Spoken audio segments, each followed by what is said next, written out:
What up, B Squad? It is your boy JB, and we are here today, you guys, with another review for Grotesquerie on FX, you guys. Season 1, episode number 2, you guys. And this episode was titled, what was this episode titled? I don't even know. What was this episode titled? Give me a second, you guys. This episode was titled True Crime Catholics, you guys. Now, before we go ahead and get into the review, if you guys are watching this video or any other video on the channel and you guys aren't subscribed yet, I need you guys to do me a solid favor and stop taking me out on this date and having me pay for it at the end of it. You guys know the routine. You can do me that favor by liking the video, subscribing to the channel, turning on your post notifications, and sharing the video, you guys. And with that out of the way, without further ado, let's go ahead and get into episode number 2 of Grotesquerie, shall we? Also, before we get into it, if you guys like the glasses that I have on, you guys can go on over to Venmo, get yourself some glasses, you guys. Be sure to click on the link in the description box below. Use the coupon code to get 50% off of your purchase. So let's talk about Grotesquerie episode 2, you guys. Now, we see this episode. It opens up and we see Lois and Marshall, right? So this, I don't know what this was. If this was, well, it was a flashback, but I don't know if she was dreaming or what, right? But Marshall is awake. Marshall is, talking to Merritt, and Marshall is talking to Merritt about her weight, right? Like I said in the last, you guys haven't saw the last, at this point, you probably have saw, by the time I upload this, you have saw episode 1's review, but at the time that I'm recording it, it ain't uploaded. It's still processing for monetization. Neither here nor there, but in episode 1, like I said in episode 1's review about Merritt, you can see that Merritt is a glutton, right? So Marshall is just worried about, her health, right? So he wants to send her off to basically a fat farm, right? And so I was like, but if you're going to send Merritt to a fat farm, then what you going to do about Lois over here? Because Lois is a raging alcoholic, right? And Marshall made a point to say something to Lois about her drinking. So then Lois hit Marshall with the 1-2 hit a quitter, right? She was like, if she going to go to a fat farm, right? I'm going to go for rehab for my alcohol. Then you going to do something about that sex addiction. He was like, what are you talking about? She was like, yeah, I know. She's like, I'm a detective, so I've had you followed. I had some of my detectives follow you, so they don't follow him to a hotel where he been having sex with, other women. So then Marshall went one step further, typical man, to want to blame her for the reason that he's sleeping with other women. I was like, Marshall, no, sir. That ain't what we about to do around here. That ain't what we about to do around there. So Marshall is telling, Lois that he loves her sometimes, and he wants to keep the marriage together. Now, Lois, girl, I think you spoke power with your tongue, right? Because she says that she prays to get a phone call that he is deceased. I was like, damn, Lois, is that how you really feel about your husband? Like that you want him to be not on this earth no more? And then, girl, go figure, your husband is in a coma. Like, ooh, girl, you spoke power with your tongue. You really, truly did, right? So then we see Lois. She's at the hospital, and the nurse from episode 1 came out, right? And, she's basically telling her, like, you crying. He can sense all of that stuff, right? So Lois was like, you know what, bitch? I got your motherfucking penny, nickel, and dime, hoe, because me and you about to have to square up, hoe. Square up. So the nurse hit Lois with a 1-hitter quitter too. She was like, girl, if you put your hands on me, there are security around here that will break every bone in your hand. I was like, Lois, I believe this white lady. So let's just back up off the white lady for just a second, right? Let's back up off her. So she told Lois to go to go get some coffee, do whatever the hell she got to do, spike it with whatever she want to drink, do something, but get the hell away from her, basically, right? So the nurse ended up leaving. So Lois then came back, and she see as the nurse is giving him, Marshall that is, a sponge bath. Now, I will say, I don't know if Lois was seeing things or not, but from what they showed us, it definitely did look like Miss Nursey Nurse was being a little bit inappropriate with Marshall because, now granted, she did have him on his side, but it did look like she was tugging at him. You know what I'm saying? If you know what I'm saying, you know what I'm saying. But it did look like she was tugging at him. And so my good sis saw it and she was like, bitch, if you don't back up off of my husband, he is in a coma. Like, girl, you look so disgusting, like jerking off a man that is in a coma. So the nurse says that she wasn't doing that. And then she tries to play Lois off as if Lois is crazy. I was like, I don't know if Lois is crazy, but I know she's a damn alcoholic. Neither here nor there, right? So then we see Lois at home, right? Getting drunk and reading some of the stories that Sister Megan has wrote, right? So then Merritt came in and joined her with some food. I was like, God damn. Baby, every time we see Merritt got some food. I was like, girl, your stomach don't be hurting you? Because, like, I know if I eat too much, and I tell you guys, like, when I go out to eat, baby, I get enough that I can, I get enough for me, but then I also come home with some stuff, right? But I don't eat it right then and there. But to eat all of that shit, because I don't know what that was that Mary put out in that refrigerator in that foil, but whatever it is, baby girl was just eating. And I was like, girl, you're a glutton. You are truly a glutton. And that's one of the 7 deadly sins, but neither here nor there, right? So, I put Raven, which is the girl's actual name, but Merritt is asking Lois about retiring and also about going to rehab. And I was like, Merritt, pot, meet kettle. If your mama finna go to rehab for alcohol addiction, you need to go somewhere for your food problem, right? Yes, we all have to eat, right? I'm not saying that you don't, right? But when it gets to a point where you just eating just to eat, because you're going to end up, that reality show that you want to be on, I don't think you're going to be on that reality show the way that you're going, Merritt. Like, what I can see Merritt being on is My 600-Pound Life. Because the way that Merritt eats, and it seems like, it doesn't seem like Merritt has a job or does anything besides eat and, sleep and stuff. So if Merritt keeps going the way that Merritt is going to be on My 600-Pound Life, or she's going to be 6 feet under. Just saying, right?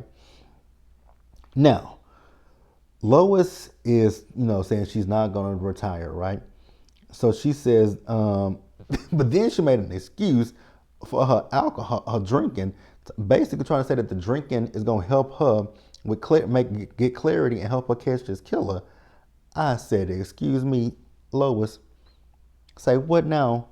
You really trying to sit here and say the alcohol is helping you and it's going to help you catch the killer? Okay, girl. If that's what you want to say, no, ma'am, absolutely the hell not. You're delusional as fuck if that's what you believe, right? So then we see Lois talking to her team, right? So once again, she's telling her team that they need to find something on the killer because the killer must have left something.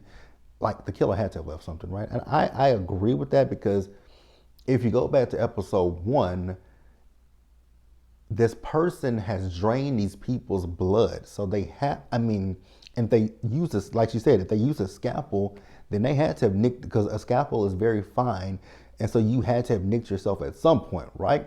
So there's got to be some kind of a blood splatter somewhere that'll lead us to who in fact is doing this. I was like, okay, cool. So then we see she went to the convent to go see Sister Megan, right? So she's telling Sister Megan, because her and Mary had the conversation at the table, they're thinking that this is tied to the university, right? But Sister Megan's like, girl, I think you are way off base with that one, right? So she took her to where she has all the pictures. This is Sister Megan, by the way. Sister Megan has taken Lois to where she has all the pictures lined up from the crime scenes and everything, right? And so Sister Megan, which I go with what Sister Megan says, but then with Sister Megan, like I said, and I didn't talk about it in episode 1, but I was thinking about it in episode 1, right? So this is a theory. This is just a running theory. Not saying it is going to. It's not my what I'm thinking 100%. But I'm thinking with Sister Megan, because we are introducing somebody in this episode. If if I think about it, because Sister Megan basically is letting her know that she thinks that whoever is doing this, the person is ultimately playing God, right?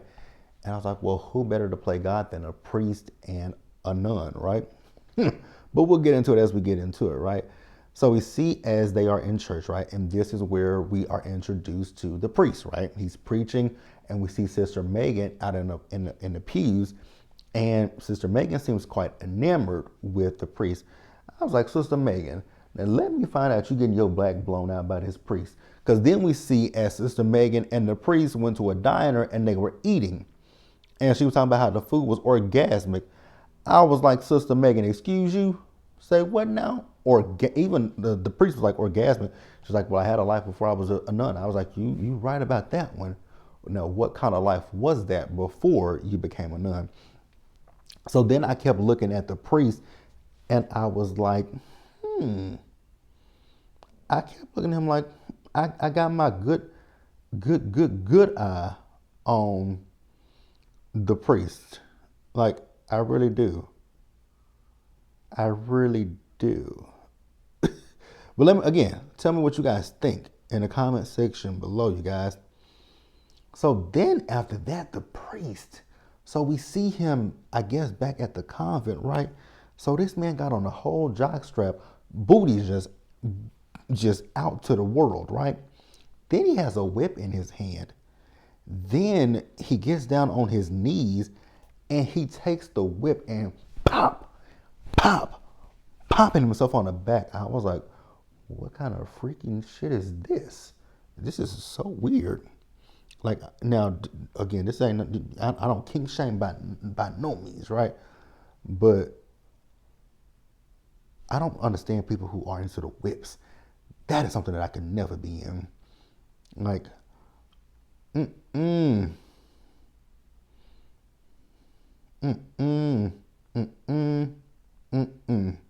no ma'am, no sir, no ham. But that was that.